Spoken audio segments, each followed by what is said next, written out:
Hey there everyone, I'm Mr. Fred from GiveMeCoding.com, and I'm going to give you my 5 tips on how to pick out a good coding camp.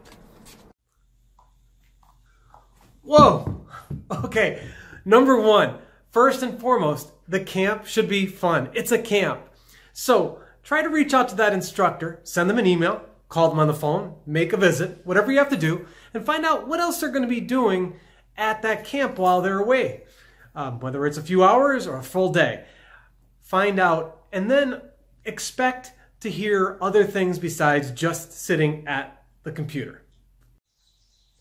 Dun dun dun! Okay, number 2 is the Rubik's Cube. No, actually, number 2 is thinking and creativity. Make sure the camp is developing their creativity or their ability to think through a process. So yeah, it's always great to sit down at a computer and do the mouse thing and bang on the keyboard and so on. But it's also more important that they get a broader picture of an overarching process, and one that they actually start to plan an idea and they work on that idea, and then ultimately they use a tool to get to their goal.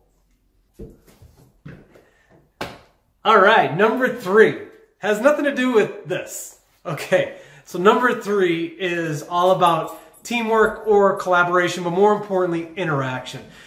Make sure that the camp is structured in a way that your young person or even yourself is interacting with someone else who has the same interests in technology or in computing or whatever it is, so that there's some communication going back and forth, either whether it's 2 people on a team or 4 people. Okay, this is number 4. And number 4 has to do with what's behind this door. You probably have one of these in your own house. And this is our game closet. In this are games that challenge. And really, when you pick out a coding camp, you want to make sure that there's going to be some level of a challenge for your son or daughter or yourself. Meaning that if you've been there before and you've already been through it once, what's it going to be like for you, the repeat time? And you can ask the instructor that. You could ask them how your son or your daughter or yourself can maybe be a better asset in that camp. Maybe they could help teach somebody, and there's nothing better than that. That's where you really build confidence. And that's an awesome, awesome takeaway from a camp. Oh, hey, all right, here we go. Here is number 5 of the 5 tips. And this one might come as a surprise to some of you out there. It's the technology. Don't worry about the language. Okay, if everyone's, trying to focus on finding that camp that's going to make you the best Java programmer or the best C# programmer or whatever language is out there these days, relax. As long as it's something, let your son or your daughter or even yourself go in on your own, explore it, have fun with it, and just maybe they'll finish the camp and they're going to be excited. Excited that they're going to want to do more. So it could be JavaScript, it could be HTML, it could be block programming, it could be Java.